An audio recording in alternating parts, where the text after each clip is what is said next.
Hi, everyone. My name is Ryan Bahr. I'm PhD at Nano Dimension. I am an RF design engineer and just recently became the application engineer manager for the US Additive Manufacturing Engineering Group. And so with that, I have a interesting background, did PhD at Georgia Tech, mostly in additive manufacturing for millimeter wave devices using a variety of technologies, a bit of a focus on inkjet printing, which you'll see, of course, with our technologies here. And I've worked from interconnects to packaging to antenna arrays, a little bit of everything. And you'll see some of that bias with some of these presentations, which is why we have a little bit of focus on RF. So really the goal of this presentation is just to lead to inspiration. We'll be going in and out of a few different subjects, such as the industry insight. This is what I get as an application engineering manager, where I talk to a lot of customers and I can try to give some insight to the academia that I didn't get when I was in academia as much. We'll talk a little bit about capabilities and applications. This is just gonna be a wide range of different applications that were achieved with customers and academia. And then just some very light literature review, a little bit of bias towards the lab that I used to go during my PhD. And again, this is all towards inspiring new designs and maybe some of your own designs for industry applications, regardless if you use something like the Dragonfly technology or your alternative technology that might be better in different ways. So, of course, I can't start a PowerPoint without some type of insight of a picture and then explaining it. But a very fun phrase is the only thing that is constant is change. You'll learn this with industry that that change sometimes goes very slow, especially when you're trying to convince them to go to additive manufacturing. But I think that's changed a lot. Arguably 10 years ago is when there was a really big boost in additive manufacturing. And what we see now in this day and age is that every engineer through either high school or college has had some experience with a 3D printer. And 10 years ago, we couldn't say that. So right now, every engineer that's entering the workforce will have a little bit more open-mindedness towards 3D printing in general. And that really opens up the opportunities. When I started my PhD, I was wondering like, okay, is anyone really gonna use this? And as I work with all these companies through internships and more, I realized, oh, wow, yeah, okay, every company has some type of division in one way or another. And of course, we always have our Industry 4.0 slide. Additive manufacturing, being the 3D printer there in the bottom, is definitely one of the biggest growing trends in hardware, in my opinion. Of course, AI and everything else is what we talk about. But from a hardware perspective, there's things go a bit slower in hardware than software. That's something really easy to say from there. So with that, just a very brief overview. On the left is our tool. It's a Dragonfly 4. In standard units, it's 2 fridges large, roughly speaking. So for industry, it's a really good tool for a PCB rapid prototyping tool. We can print about 6 inches by 6 inches, and we only advertise about 3 millimeter in height, but in reality, you can push that quite a bit more, about 10 millimeters in height. And then for academia, especially, it's a great tool for research and innovation. Anyone that's used the Dymatics printer for some of their research will definitely know some of the struggles. And this tool definitely helps in a lot of different ways around that to focus on prototyping, doing new research and publications, especially on the publications. It's very, very beneficial for that. So just to give a brief overview of what goes on in the background of our tool, you can definitely take your Gerber, your ODB++ files from your standard ECAD design tool. I have a preference towards Altium, but we support almost all tools. It's going to convert it from your vector file to a pixel grid. We work in a grid format. So you have some rasterization. You have to have considerations for that, of course. Then we print it, piezoelectric technology, 2 sets of print heads, KM512. So 512 nozzles towards your dielectric, 512 nozzles to your silver nanoparticle ink. You go layer by layer, you cure. The dielectric ink is based off UV curing an acrylate photopolymer.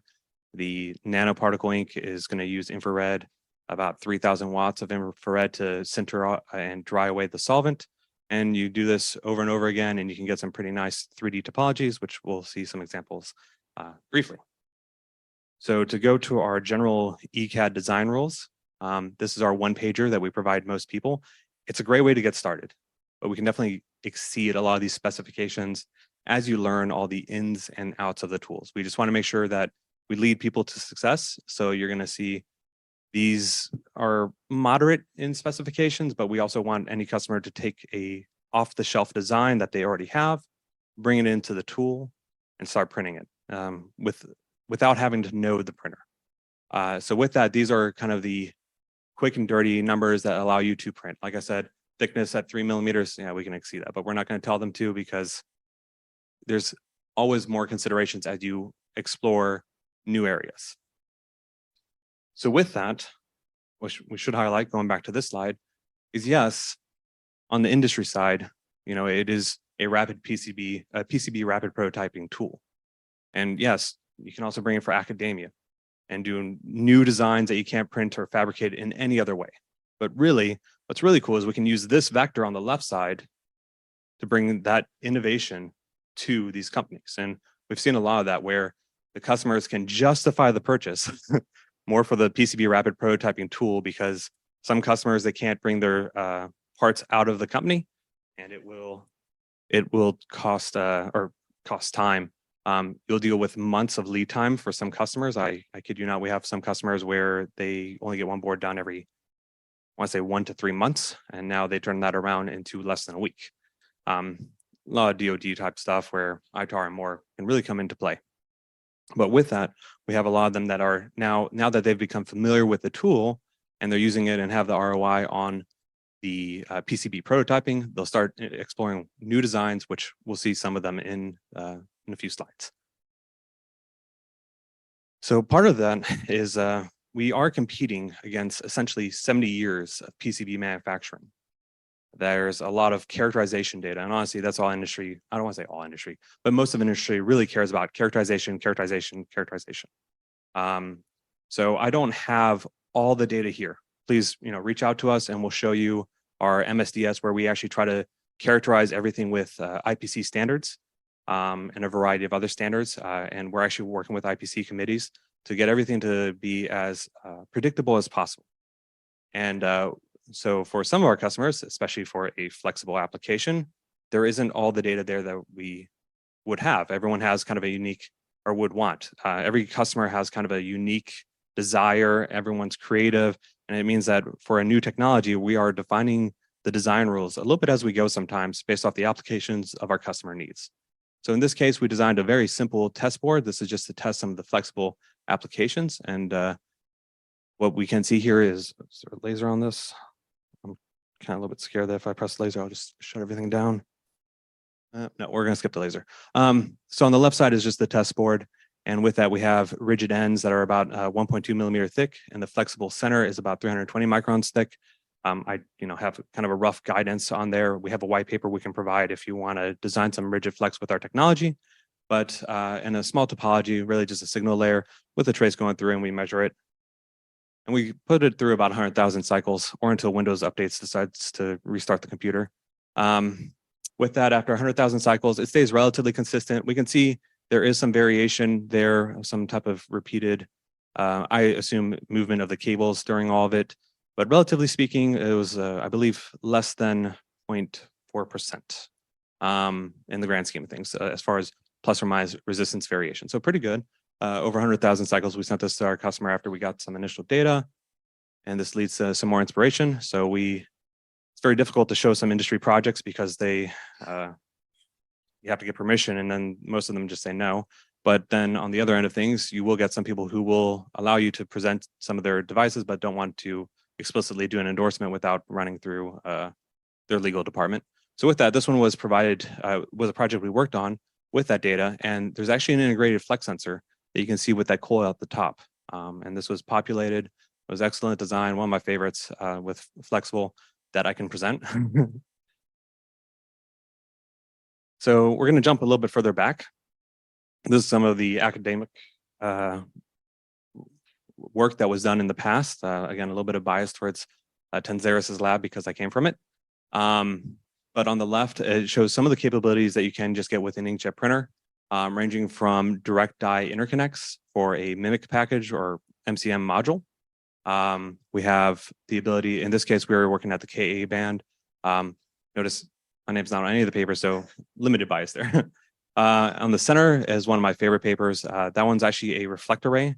And I want to highlight the simplicity of these. And so the Dragonfly offers a lot more complexity to it. So we hopefully will see in the future some accelerated innovation on some of these designs with the complexity increasing. But the center one is based off a retroreflective device. So it's called a Van Ada array, and it's based off a corner reflector, almost like a mirror for your signals. You send it a signal and it comes back. What's really cool is that actually Jimmy Hester, who did that author that paper, has a startup based off this technology. Then one of my favorites also is Aline Eid. She did the last design, which is similar in concept to some ways. It's also works on a reflect array, but again, this was actually proposed as a 5G as a wireless power grid, where they were doing energy absorption or a wireless power transfer at 5G frequencies. So a lot of cool concepts here, all enabled by inkjet printing, and relatively speaking, very simple, very few layers, where our Dragonfly machine can actually provide much more complexity by increasing the layer count to very thick or thin designs. So going more to some of our industry applications, we have L3 Harris. We actually sent some designs to space and they came back perfectly fine. As quoted by the customer, the ability to manufacture RF systems in-house offers an exciting new means for rapid and affordable prototyping and volume manufacturing. So this design, I believe, was only 10 hours. And as you can see on the left side, it was very comparable to a regular fabricated design. But the nice part is you can do a variety of little techniques that will improve the performance. We'll dive these into a little bit deeper in some of the subsequent slides. So comparing about performance, here we take a commercial off-the-shelf design, really based off a ESP 8266 microcontroller, I believe. And I prefer DB, as many people do, but they did some efficiency measurements, and due to tuning of the antenna, not having to deal with some of the glass substrates within FR4, even if our material is slightly lossy, we can still get some really well performance from device to device. Also tunable metamaterials. Again, you can embed, you don't have to think of things quite as layers, which is what we typically do. And while I did have a focus earlier on the Gerber and the ODB++ files, you can import STL files and 3D print STL files. 2 bodies, one for metal, one for dielectric. So all that being said, you can create some nice intricate 3D features or non-planar features. In this case, I'm trying to make sure. This one is a little bit more focused on the 3D features, but it works essentially by reconfigurable antenna elements.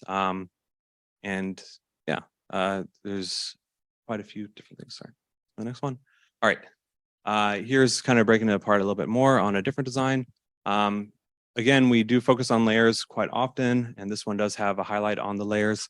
In this case, you can do quarter wave length resonators inside. You can integrate capacitors, stubs. There's quite a lot of flexibility into it. And really, when you're doing a design, you don't have to think about the layer count as a cost. Line vias, embedded, or line vias, buried vias, all those items are free. If you want to do a 100-layer board, you could. You'll see this shortly with a parallel plate capacitor, essentially. But you can really up the complexity. One of the favorite sayings with 3D printed manufacturing is complexity is free until you have to design it. And then you waste a lot of time on that. But yeah, so speaking of layer counts, here we have a parallel plate capacitor used for a low pass filter. This is a relatively straightforward board. You'll see some of because we can use parallel plates compared to an off-the-shelf capacitor. Of course, there are specialized capacitors, but we can actually print, and without any additional cost, print the capacitors into the board. We can get really decent performance with the printed device. Depending on the self-resonant frequency or your highest operation frequency, our resistance does come into play a little bit. We do get about 30% of bulk copper is what we are rated for. But overall, you can get some really good performance in most RF devices. Some X-rays show the parallel plate lines, as you can see from the side, and we can actually expand on the capacitors a little bit more. So yeah, so this is one of our other boards. This one is not flexible, by the way. Most of the boards that we do present are, some of them are flexible, some are not. The ones that aren't flexible, honestly speaking, you can modify very easily with our technology just by adjusting the layer thicknesses and turn it into a flexible board. So in this case, we had a variety of capacitor ranges based off parallel plate capacitors.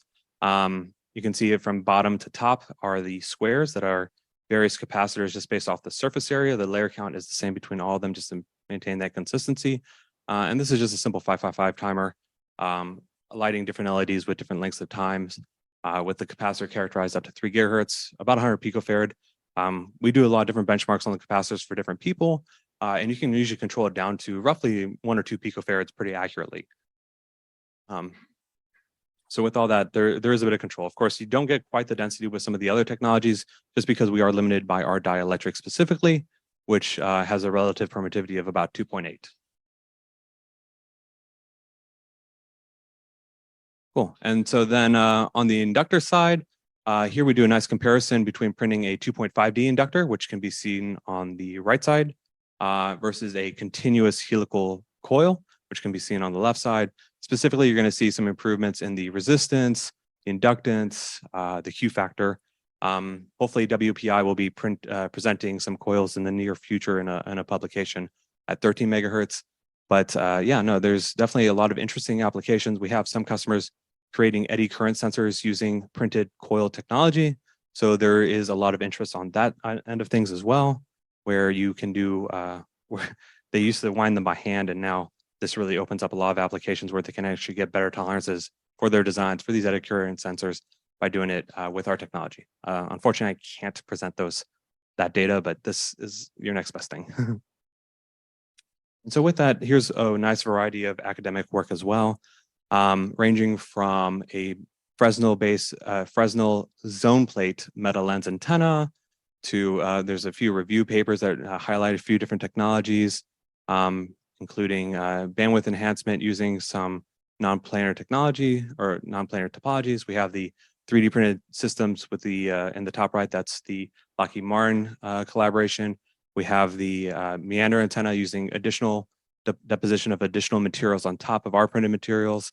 And then we have a polarizer, an item that converts left-hand or right-hand linear polarizations into vertical horizontal polarization through a metamaterial surface in the bottom right.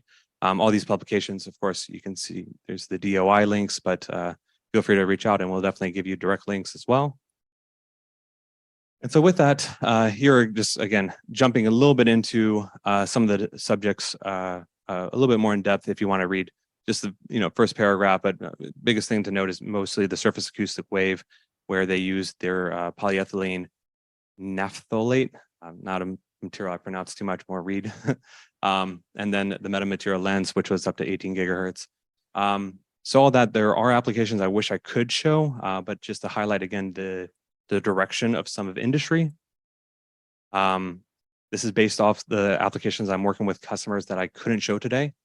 We have interconnects. There's a lot of flexible, rigid interconnects. Some going up to 70 gigahertz that we're working on. Of course, losses, surface roughness, all that comes into play really hard on some of these items. We have interposers and packaging topologies for device density. That is really one of the more critical items that we're seeing a lot of interest in, where we can stack chips on top of each other, where we can do these wire bonds that we saw a little bit earlier. Surprisingly, legacy components, that's also a very popular one where components don't exist and they want to, one way or another, maybe one example would be to take a circuit that, let's say there's a chip that isn't being fabricated anymore. They will now 3D print a sub-circuit board that can then fit into that package of the original circuit. And so now they can take currently available commercial off-the-shelf parts, put it on a mini circuit board that they print with our technology, and then fit it right into the existing layout or footprint of the board that exists and is currently being used. And then also on the fun side is just flexible and conformal antenna arrays. Anyone that does scan loss and 3D phase arrays, which is a little bit of my background, a lot of interest there, a lot of potential there when you can break that 2D dimension. And yeah, and on the bottom right, if anyone wants to see it, this sample should be out there. That's a really fun one that highlights a lot of different RF topologies that can be achieved with our printing technology, ranging from coax cables to non-planar transmission lines to coils. Awesome. So can I take any questions?